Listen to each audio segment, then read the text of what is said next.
We have 48,000 vehicles worldwide. Very impressive, huh? Everyone can move in a safe and cheap way without hurting the planet too much. Show them that it is possible to switch to electric vehicles. It looks like it's not insurmountable. Change our habits, because this is what matters.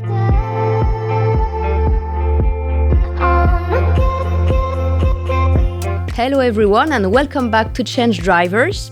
I am Brunot, Chief Sustainability Officer at Arval. I will be your host for this podcast that gets everyone involved in sustainable mobility. In the first episode, we explore how to decarbonize the automotive industry in the upstream phase, in the manufacturing. If you have not listened to it yet, I encourage you to catch up because it sets the scenes perfectly for what we are going to talk about today, the footprint in the usage phase. First of all, I would like to share a little personal story. This year, my electric vehicle got hit several times when parked outside of my home. And I had the chance to have a replacement car, so great. It was a thermal car. And I have to say that I've forgotten how to drive this kind of vehicles, and I did not miss it, to be honest. So it reminds me that every choice on the road, the way we drive, the vehicle we choose can shape the emissions, and this is typically what we are going to cover today together. So I'm delighted to welcome Guehanne Beaufaron, Strategic Partnership Manager at EDF, and Boiangiu, Arval Consulting Director. Welcome on board. Thank you, Karen. I'm very pleased to be here. Hi, Karen. Thank you for the invitation. Thank you to be here. We will share today real stories, practical solutions to make decarbonization tangible. So let's get started. You may know we have a tradition in this podcast is to ask a fun question to introduce informally our speakers. So Guehanne and Dan, in few words, who are you? And if you had to explain to a 10-year-old child what is your function, in one sentence, what would you say? My kids are a bit younger than this. To a 10-year-old, I would say that I work for EDF, which is an electricity company that produces energy for millions of people in the world. We aim at decreasing the global energy consumption, but at the same time at increasing the electricity share at the expense of fossil energy. My current job is to work directly with car manufacturers, with also car dealerships and leasing companies such as yours to promote the adoption of electric vehicles at a large scale. Great. And for you, Dan? For me, my kids are older than 10, and I tried this exercise, but I don't know how successfully. So my job at Arval as consulting director is to help big companies figure out the best way for their employees to remain mobile during their work. So I help them choose cars, bikes, trains, or any kind of transportation mean, so everyone can move in a safe and cheap way without hurting the planet too much. Excellent. So later in the episode, we will also hear a short video capsule from Ingrid Pautrat, our Energy Transition Director.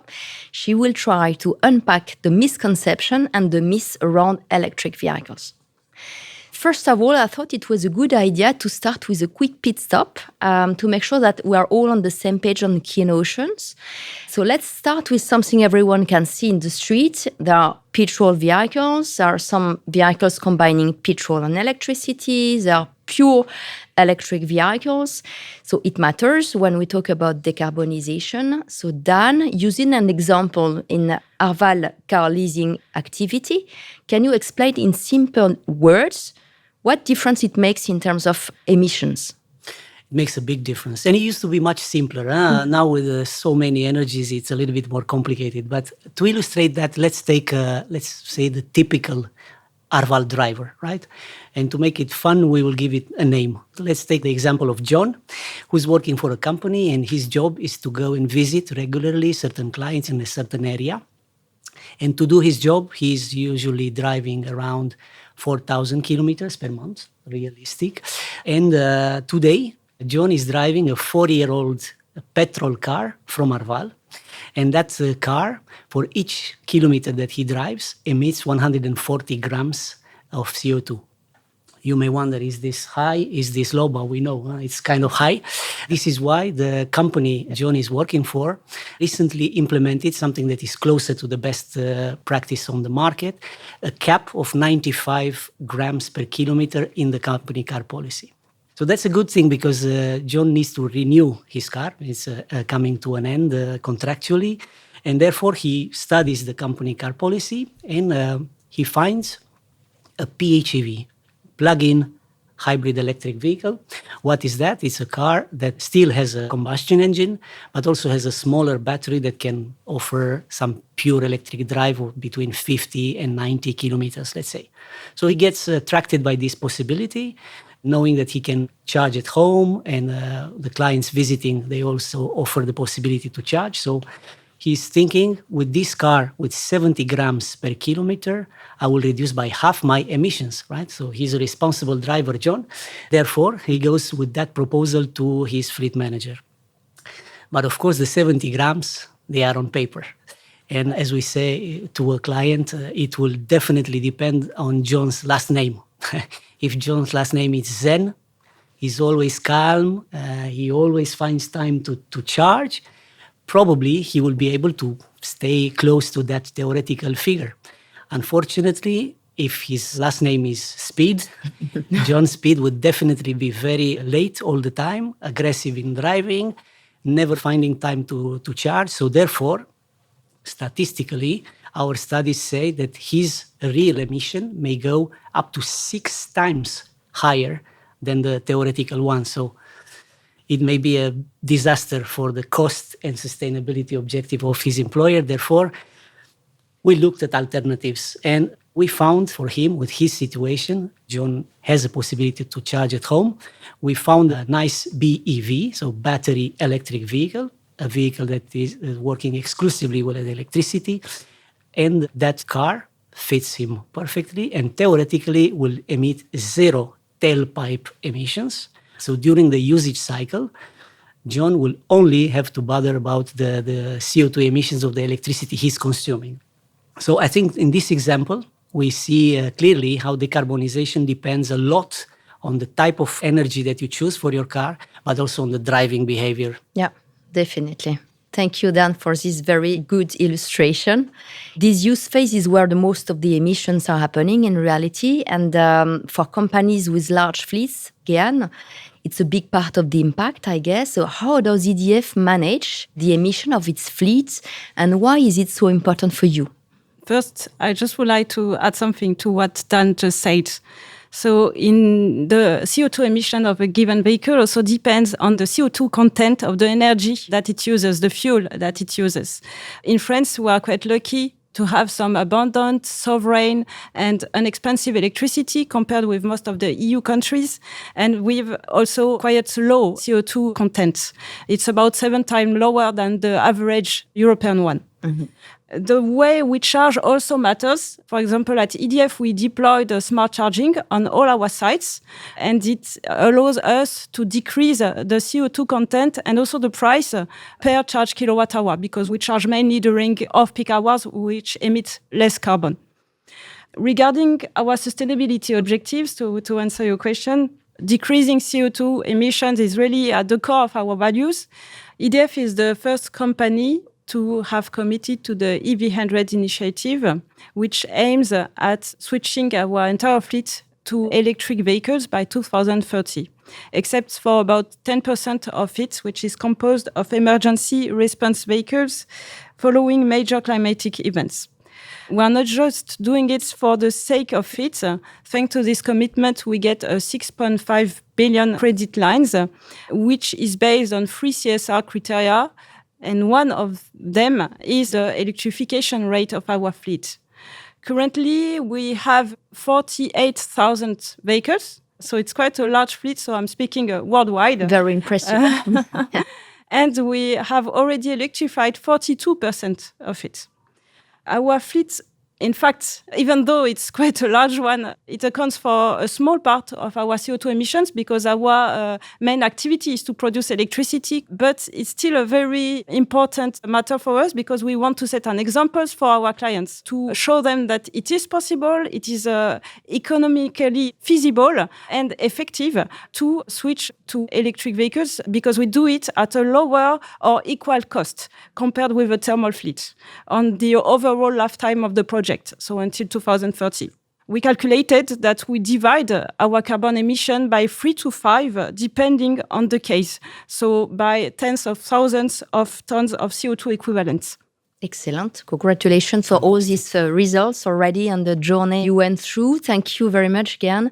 It helps first to understand what we are trying to measure and second, why it matters. I guess corporates have not one single type of driver, not one single type of journeys. And it's a whole mix of people, jobs, realities, and that change everything. So how the different type of profiles can influence your carbon performance, Guehanne? So there are two criteria that matters when we speak about the carbon emission of a vehicle. It's the type of vehicle, like you said, and also the number of kilometers traveled. So we call this couple of data a use case. And for each use case, we try to find two kind of solutions. So a couple of solutions as well. So first, we need an adapted EV model. And second, we need also some adapted charging solutions. One or several because we can charge at home, but also on site, also during traveling. So in terms of CO2 emissions, the more the vehicle consumes fuels or electricity in our case, the more it emits. And also the more kilometers it travels, the more it emits as well. If I take an example, if we have a 2.5-ton van that travels 20,000 kilometers a year, we will gain much more by switching to electric. The vehicle that emits the least is, of course, also the one that we don't have. So at EDF, we decided to develop a car sharing policy. We currently have about 1,000 of car shared vehicles, among which 60% of them already are electric. So there are a lot of different levers. So thank you so much again for all the explanation. So we have covered the type of vehicles, we have covered the profiles of users, but let's be honest, when a company decides of a car policy, they are building also not only based on CO2, but also based on their wallets, I guess. And here comes the magic acronym in the conversation. It's TCO, so total cost of ownership. It sounds a bit technical and most of people don't really know what is in. So Dan, can you explain or unpack a little bit for our audience what is in, what does it mean concretely, and why is it important? It is very important. It is a bit technical, I agree. When contemplating buying or using a vehicle, most of the people, they have this reference, which is a little bit more common, which is the list price, right? Sometimes they take into account even a discount, so the invested value. And we hear so often, I can't afford this car because it's too expensive, and people settle for something cheaper. But in our expertise, in our experience, we often see that between two cars, the one with the highest list price has the lowest TCO. And this is how it explains for the electric vehicles, which tend to be more expensive in list price. So first, we need to realize that there are more costs than just the list price of a car. When we use a car, we have to take into account the usage cost as well. That car consumes energy, whether it's electricity or it's fuel, there is a cost. So you need to ask yourself the question, how much would this car would cost me in energy? How much would this car cost me for maintenance? How much would this car cost me for tires, for insurance, for all the elements that are part of using a car? And different cars have different values for all those elements. And let's not forget tax. The taxes can be much different between one energy or a different energy between one capacity and a different capacity, etc. Second, when we use a car, most of the time we use it for a defined period with defined mileage.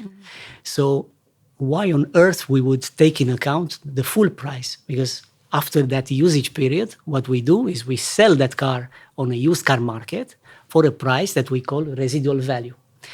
And when you calculate the TCO, for instance, you always take into account not the full price of the car, but the depreciation from that full price up to the residual value, right?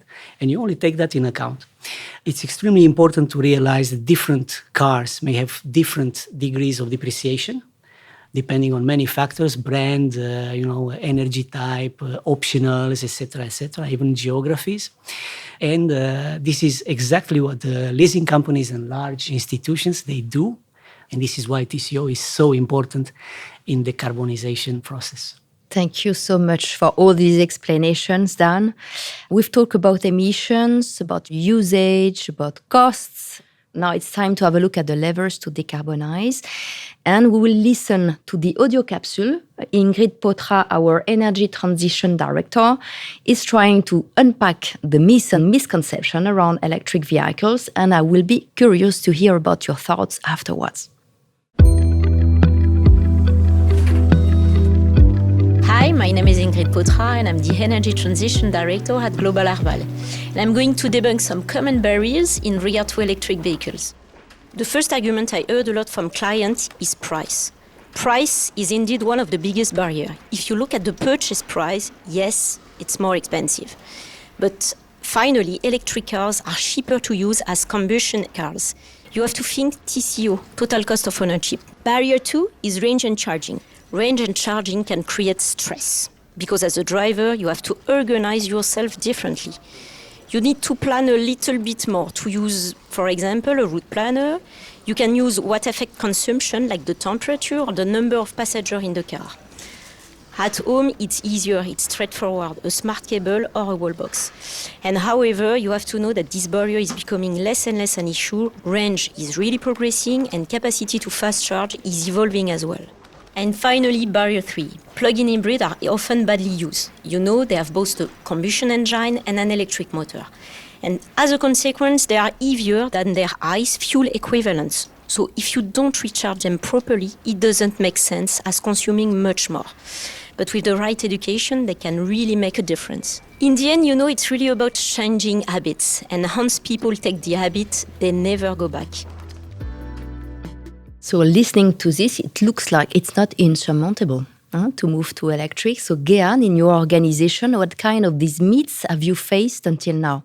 Regarding the fact that charging can be a challenge, we have deployed at EDF already 1,800 charging stations at our employees' home and 23,000 charging stations on site, thanks to EDF Business Service and Easy by EDF.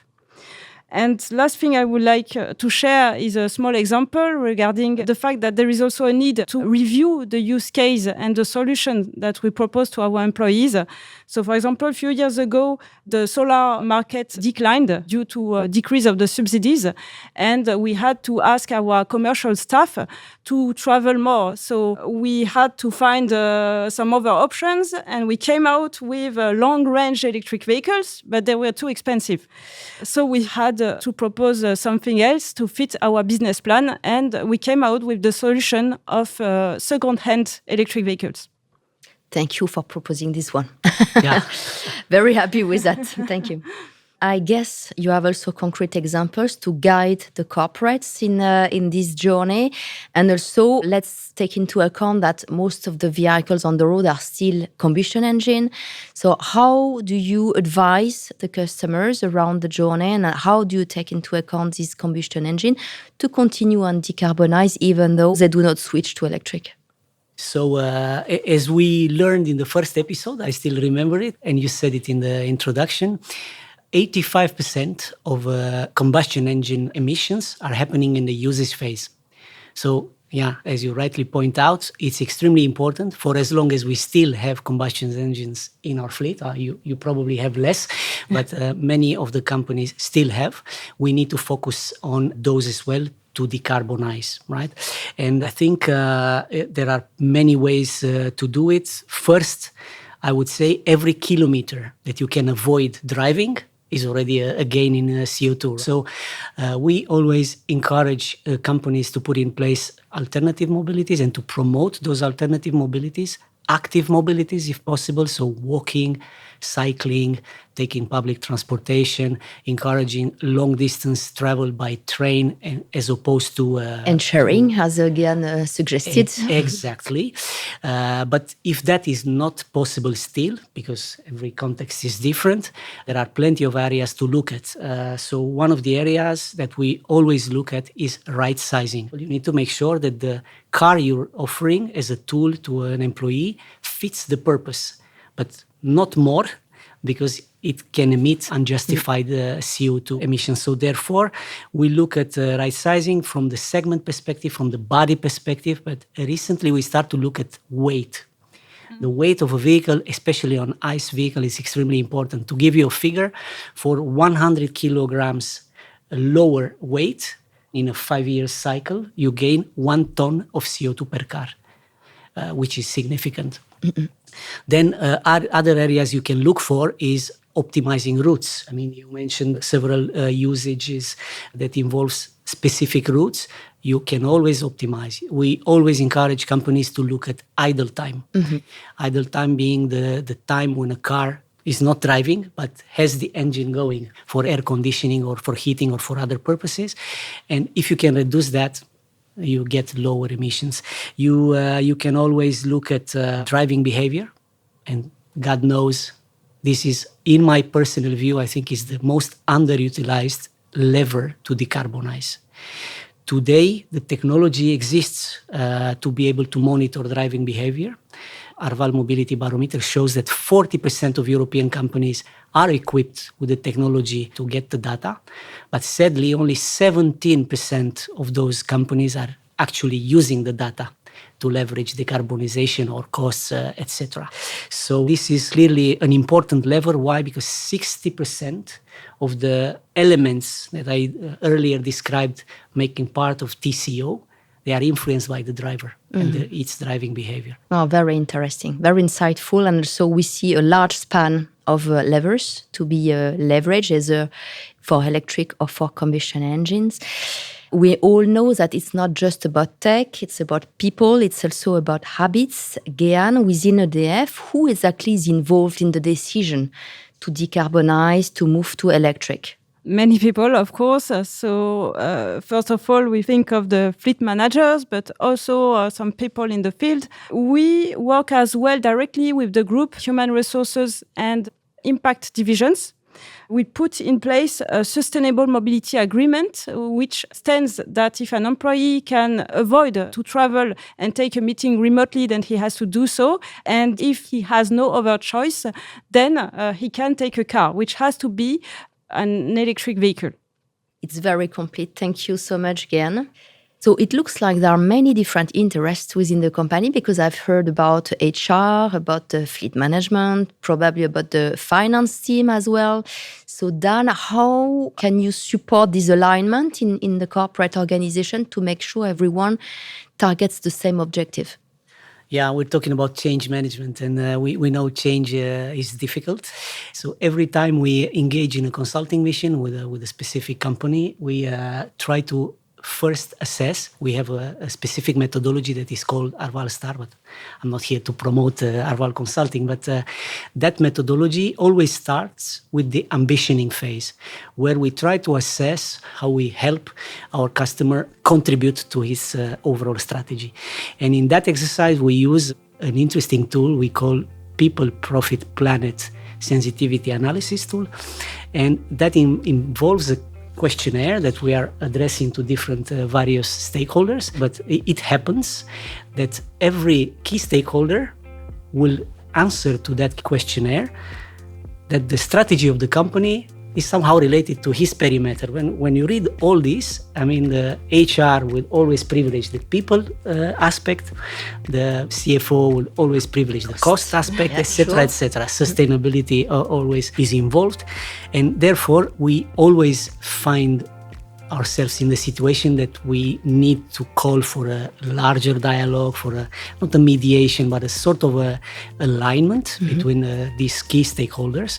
It's a transversal topic. it's a major element probably in this transition. So thank you so much.